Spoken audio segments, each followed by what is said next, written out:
എല്ലാം പങ്കുവയ്ക്കാൻ ഒരാളുള്ളത് നല്ലതല്ലേ. പറ്റപ്പെടുമ്പോൾ ചിലപ്പോൾ നമുക്ക് അങ്ങനെയൊക്കെ ചിന്തിക്കേണ്ടി വരും. പ്രതീക്ഷിക്കാതെ എന്നോടൊന്ന് വിളിച്ചിട്ട് പെട്ടെന്ന് വിളിച്ചിട്ട് എന്ത് വിശേഷം? ജീവിതത്തിലേക്ക് കടന്നിങ്ങനെ പുതിയതല്ലല്ലോ, ജീവിതം എപ്പോഴും ഇങ്ങനെ നടന്നുകൊണ്ടിരിക്കണല്ലോ, അതിന് പുതുമയൊന്നും ഇല്ലല്ലോ.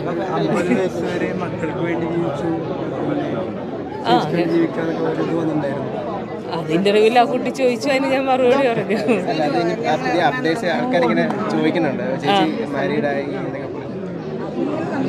ചോദിക്കട്ടെ, എന്തെങ്കിലും ഉണ്ടെങ്കിൽ ഞാൻ പറയാം. ഓക്കെ, അത് നല്ല കാര്യമല്ലേ? അപ്പൊ നല്ലത് എപ്പോഴെങ്കിലും ചെയ്യാമെന്ന് വിചാരിക്കണം, അത്രേ ഉള്ളൂ.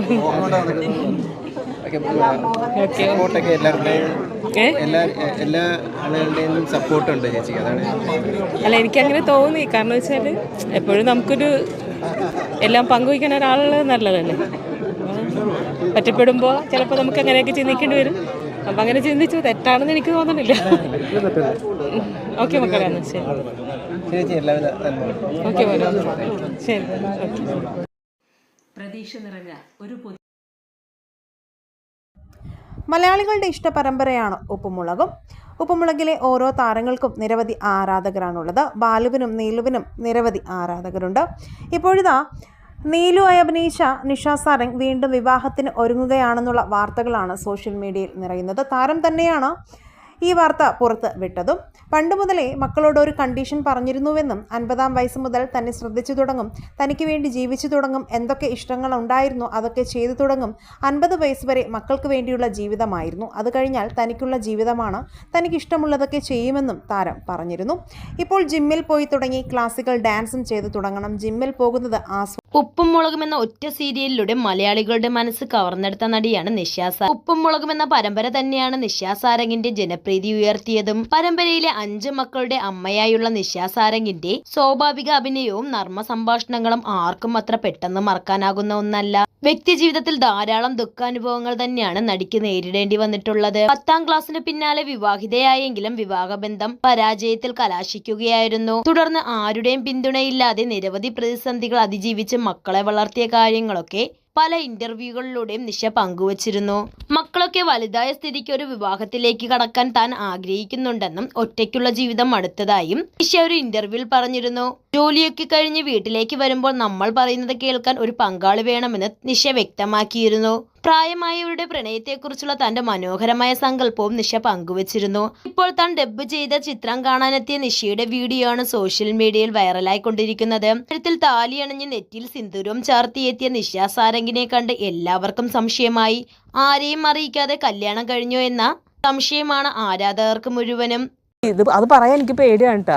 അത് മോൾക്ക് ഒരു പ്രപ്പോസൽ വന്നപ്പോൾ അവൾക്ക് അത് പറഞ്ഞിട്ട് അത് വേറെ ന്യൂസ് ആയിട്ടൊക്കെ വന്നു യൂട്യൂബില്. പിന്നെ സ്ഥിരം പരിപാടിയാണല്ലോ വേറെ ന്യൂസ്. അപ്പൊ അതുകൊണ്ട് അങ്ങനെയുള്ള ഈ അതുപോലും പറയാൻ പറ്റും. കുട്ടിക്ക് കല്യാണാലോചന വരണതിനെ കുറിച്ച് പറഞ്ഞിട്ടുണ്ടെങ്കിൽ പറയുന്ന വേറെ ന്യൂസ്, വരുന്ന അടുത്ത ന്യൂസ് പറഞ്ഞത് വേറെ എന്തെങ്കിലും ആയിരിക്കും. മനസ്സിലായോ? അതുകൊണ്ട് ഈ പെൺകുട്ടികളുള്ള വീട്ടിൽ ഇപ്പൊ ആൾക്കാർ പ്രപ്പോസലായിട്ട് വരും, അത് നേരെ വേറെ അടുത്ത ചാനലിൽ എടുത്തിരുന്നത് എനിക്ക് വന്നു പറഞ്ഞായിരിക്കട്ടെ. അങ്ങനെ ഇട്ടു. അങ്ങനെ വന്നതുകൊണ്ട് എനിക്കിപ്പോൾ ആ പേര് പറയാൻ പോലും പേടിയാണ്. നമ്മുടെ ഉപ്പുമുളകിനകത്ത നീലു ഉണ്ടല്ലോ, അതായത് നമ്മുടെ നിഷ സാരംഗ്, പുള്ളിക്കാരിയുടെ കല്യാണം കഴിഞ്ഞത്രേ. അപ്പൊ കല്യാണം കഴിഞ്ഞത് അപ്പൊ പെട്ടെന്നായിരുന്നു കല്യാണം, അതുകൊണ്ട് തന്നെ ആരെയും വിളിക്കാനോ ആരെയും അറിയിക്കാനൊന്നും പറ്റിയില്ല. അപ്പൊ അങ്ങനെയാണ് സംഭവങ്ങൾ എന്നൊക്കെയാണ് ചില വാർത്തക്കാർ, നമ്മുടെ മഞ്ഞപ്പത്രക്കാരെന്നൊക്കെ നമുക്ക് വേണമെങ്കിൽ പറയാൻ പറ്റുന്ന ചില ചാനലുകളിന് അത് വന്നേക്കുന്നത്. അപ്പൊ ഈ ഒരു സംഭവം എന്ന് പറഞ്ഞു കഴിഞ്ഞാൽ ഇത് അവര് പോലും അറിഞ്ഞിട്ടുണ്ടാവൂല. ചിലപ്പോ ഈ നിഷ സാരംഗ് പോലും അറിഞ്ഞിട്ടുണ്ടാവൂല ഇങ്ങനെ പുള്ളിക്കാരിയുടെ കല്യാണം കഴിഞ്ഞാൽ. അതായത് ഈ യൂട്യൂബറിനകത്തുള്ള കുറെ ചാനലുകാർ ചേർന്നിട്ടാണ് ഇവരെ കല്യാണം കഴിപ്പിച്ച് അങ്ങ് വിട്ടത്. അപ്പൊ ഇതിനെ ഒരു അടിസ്ഥാനം ഇല്ലാത്ത രീതിക്കാണ് ഇവരൊക്കെ ഈ വാർത്ത കൊടുത്തിരിക്കുന്നത്. അപ്പൊ നോക്കിക്കഴിഞ്ഞാൽ ദീപു ശങ്കർ എന്നാണ് ഈ പുള്ളിക്കാരന്റെ പേര്. അപ്പൊ ഈ പുള്ളിക്കാരനെയും വെച്ചിട്ടാണ് ഈ ഇങ്ങനെ തമ്മിലുകളും കാര്യങ്ങളൊക്കെ അടിച്ചിറക്കിയത്. തമ്മിലിനകത്തൊക്കെ ആണെങ്കിൽ ഇവരുടെ കല്യാണം കഴിഞ്ഞു, ഇന്ന സ്ഥലത്ത് വെച്ചായിരുന്നു കല്യാണം, നല്ല കല്യാണമായിരുന്നു, അതേപോലെ മോള് വന്നു, മോള് കരഞ്ഞു, അപ്പൊ അമ്മേനെ കല്യാണം കഴിപ്പിച്ചു വിട്ടു മോള് എന്നൊക്കെ പറഞ്ഞിട്ടാണ് അമ്മയിലും അതേപോലെ തന്നെ വീഡിയോനകത്തൊക്കെ ഇതൊക്കെയാണ് ഇവരൊക്കെ പറഞ്ഞുകൊണ്ടിരിക്കണം. അപ്പൊ ഇവരുടെ കല്യാണം കഴിഞ്ഞു കഴിഞ്ഞു എന്നുള്ള ഒരു സംഭവമൊക്കെ വെച്ചിട്ട് ഇവർ ഈ ചുമ്മാ ഇങ്ങനെ അതായത് ഒരു അടിസ്ഥാനം ഇല്ലാണ്ട് ഇങ്ങനെ വീഡിയോ ചെയ്യുന്ന ആൾക്കാരെ നിങ്ങൾ ദയവ് ചെയ്ത് സപ്പോർട്ട് ചെയ്യാണ്ടിരിക്കുക എന്ന് മാത്രമേ ഞാൻ പറയുള്ളൂ. ഇപ്പം നമ്മൾ എന്തെങ്കിലും നമ്മളിപ്പോൾ യൂട്യൂബിനകത്തൊക്കെ വല്ല കാണുന്നതൊക്കെ വെച്ചിട്ട് നമുക്ക് അഭിപ്രായം പറയാനായിട്ടുള്ള സ്വാതന്ത്ര്യം എല്ലാവർക്കും ഉണ്ട്. പക്ഷേ ഇവർ ചെയ്തോണ്ടിരിക്കുന്നത് അതല്ല. ഇവർ ചെയ്തോണ്ടിരിക്കുന്നത് എന്തെങ്കിലും ഒരു സാധനം എവിടെന്നെങ്കിലും കിട്ടും.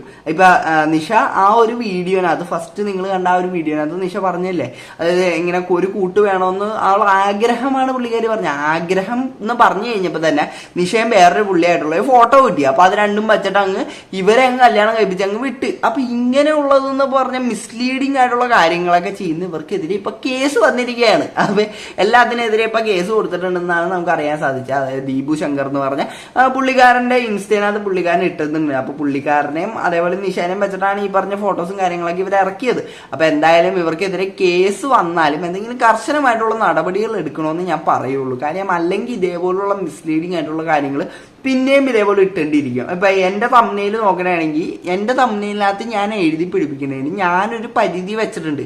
അതിന്റെ അപ്പുറത്തേക്ക് ഞാൻ അങ്ങനെ ഒന്നും ക്ലിക്ക് ബേറ്റ് ഞാൻ കൊടുക്കാറുണ്ട്. പക്ഷെ ഇതേപോലെ മിസ്ലീഡിങ്ങും അല്ലെങ്കിൽ ഇപ്പൊ മിസ്ഇൻഫോർമേഷനും അങ്ങനത്തെ കാര്യങ്ങളൊന്നും ഇല്ലാത്ത കാര്യങ്ങളൊന്നും ഞാൻ എഴുതി പിടിപ്പിക്കാറില്ല. എന്തെങ്കിലും അതായിട്ട് ബന്ധമുള്ള കാര്യങ്ങളൊക്കെ ഞാൻ എഴുതി പിടിപ്പിക്കാറുള്ളൂ. ഇപ്പൊ ഇവരുടെ പോലെ വായുന്നെടുത്തൊരു കഥ ഉണ്ടാക്കിയൊന്നും ഞാൻ എഴുതി പിടിപ്പിക്കാറില്ല. അതുകൊണ്ടാണ് ഞാൻ അഭിമാനത്തോടെ തന്നെ പറയും ഞാൻ അങ്ങനെ എഴുതി പിടിപ്പിക്കാറില്ല എന്ന് ഞാൻ ഉറപ്പോടെ തന്നെ പറയും. ഇപ്പൊ ചിലരൊക്കെ എന്റെ താഴെ ഒന്ന് കമന്റ് ചെയ്യാറുണ്ട്, നീ എന്താ മഞ്ഞപ്പത്രമാണോ ഇതാണെന്നൊക്കെ പറഞ്ഞ് കമന്റ് ചെയ്യാറുണ്ട്. പക്ഷെ എനിക്കറിയാം ഞാൻ എന്താ ചെയ്യണമെന്ന്.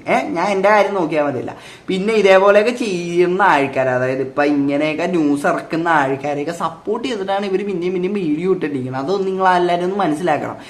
ഇപ്പൊ ഇതേപോലുള്ള ചാനലിലേക്ക് വ്യൂസും കാര്യങ്ങളൊക്കെ നോക്കിക്കഴിഞ്ഞാൽ എത്ര ലക്ഷങ്ങളാണ് അതിന്റെയൊക്കെ വ്യൂസ് എന്ന് പറഞ്ഞാൽ. അപ്പൊ അങ്ങനെയുള്ള ചാനലുകൾക്ക് വ്യൂസ് ഉണ്ട്. നല്ല എന്തെങ്കിലുമൊക്കെ കാര്യം നമ്മളൊക്കെ എന്തെങ്കിലും പറഞ്ഞു കഴിഞ്ഞാൽ അതിനൊന്നും വ്യൂസ് ഇല്ല. ഇപ്പൊ ഞാൻ പറയൂല എന്റെ ചാനൽ ഭയങ്കര മഹത്വമായിട്ടുള്ള ചാനൽ, അങ്ങനെയൊന്നല്ല ഞാൻ പറയുന്നത്. പക്ഷേ നമ്മളൊക്കെ എന്തെങ്കിലും പറയുന്നുണ്ട്. നമ്മളൊക്കെ എന്തെങ്കിലും ആ ഒരു ഇൻഫോർമേഷൻ കൊടുക്കണം, അല്ലെങ്കിൽ എന്തെങ്കിലും ഒരു വാല്യൂ കൊടുക്കണം എന്നുള്ള രീതിക്കാണ് ഞാൻ വീഡിയോ ചെയ്യുന്നത്. അത് മാത്രമല്ല കണ്ടന്റും കൂടെ മാറ്ററാണ്, അത് ശരിയാണ്. പക്ഷെ എന്നാലും നമ്മുടെ ഭാഗത്തുനിന്ന് എന്തെങ്കിലും ഒരു ഇൻപുട്ട് വേണമെന്നും കൂടെ ആഗ്രഹിക്കുന്ന ഒരാളാണ് ഞാൻ. അപ്പൊ അത് മാത്രമല്ല, പക്ഷെ ഇവരെന്ന് പറഞ്ഞു കഴിഞ്ഞാൽ ഇവരെന്ന് പറഞ്ഞാൽ ഈ ഇല്ലാത്ത കഥയൊക്കെ ഉണ്ടാക്കി ഇവരുടെ ഭാവനയിനകത്തുള്ളൊരു കഥയൊക്കെ ഉണ്ടാക്കി അത് കേൾക്കാനായിട്ടാണ് ആൾക്കാരൊക്കെ നിൽക്കുന്നത്. എപ്പോഴും ഗോസിപ്പിനൊക്കെയാണ് ആൾക്കാർ കാണാനായിട്ട് ഇൻട്രസ്റ്റ്. പിന്നെ നമ്മളൊക്കെ പറഞ്ഞിട്ട് കാര്യമൊന്നുമില്ല. അപ്പൊ എനിക്ക് അത്രയാണ് ഇതിനകത്ത് പറയാനുള്ളത്. അപ്പൊ എന്താണ് ഇതിനെപ്പറ്റി നിങ്ങൾക്ക് പറയാനുള്ള ഇതേപോലുള്ള ഇൻഫോർമേഷനും കാര്യങ്ങളൊക്കെ കേട്ടോ നിങ്ങൾ വിശ്വസിച്ചായിരുന്നു? ഞാൻ വിശ്വസിച്ചില്ല കേട്ടോ. ഞാൻ കഴിഞ്ഞ വീഡിയോനകത്ത് പറഞ്ഞിട്ടുണ്ട് ഞാൻ വിശ്വസിച്ചിട്ടില്ല. ഞാൻ ഇത് റിലേറ്റഡ് ആയിട്ട് ഇതിന് മുന്നേ ഒരു വീഡിയോ ചെയ്തിട്ടുണ്ട്. ഇപ്പൊ ഇതിനൊരു കൺഫർമേഷൻ കിട്ടിയതുകൊണ്ട് മാത്രം, അതായത് ഇങ്ങനെ കേസ് വന്നിട്ടുണ്ടെന്നുള്ളത് മാത്രമാണ് രണ്ടാമതൊരു വീഡിയോ ചെയ്തത്. അപ്പൊ എന്താണ് ഇതിനെപ്പറ്റി നിങ്ങൾക്ക് പറയാനുള്ള എല്ലാം വീഡിയോയുടെ കമന്റ് ആയിട്ട് അപ്പോൾ ഇഷ്ടപ്പെട്ടല്ല സബ്സ്ക്രൈബ് ചെയ്യാം. വളരെ വളരെ നല്ല വളരെ ടച്ചിങ് ആയിട്ടുള്ളൊരു പടമാണ്. എന്താ പറയുക, സ്ത്രീകൾക്ക് ഒരിക്കലും ഇത് മിസ് ചെയ്യരുതെന്നാണ് എനിക്ക് പറയാനുള്ളത്. കാരണം അമ്മ എന്നുള്ളൊരു വികാരത്തെ സ്ത്രീ എങ്ങനെ കാണുന്നു എന്നുള്ളതാണ് ഈ സിനിമ കൊണ്ട് ഉദ്ദേശിക്കുന്നത്. അപ്പോൾ അത് കണ്ടില്ലേ നഷ്ടമാണ്. നല്ല സബ്ജക്റ്റ് വളരെ അപൂർവം വല്ലപ്പോഴൊക്കെ സംഭവിക്കുന്നൊരു കാര്യമാണ്. അപ്പോൾ അങ്ങനെ നല്ലൊരു സബ്ജക്റ്റ് വരുമ്പോൾ നമ്മൾ പ്രേക്ഷകർ വേണം അങ്ങനെയുള്ള മൂവി വിജയിപ്പിച്ച് കൊടുക്കാൻ. എല്ലാവരും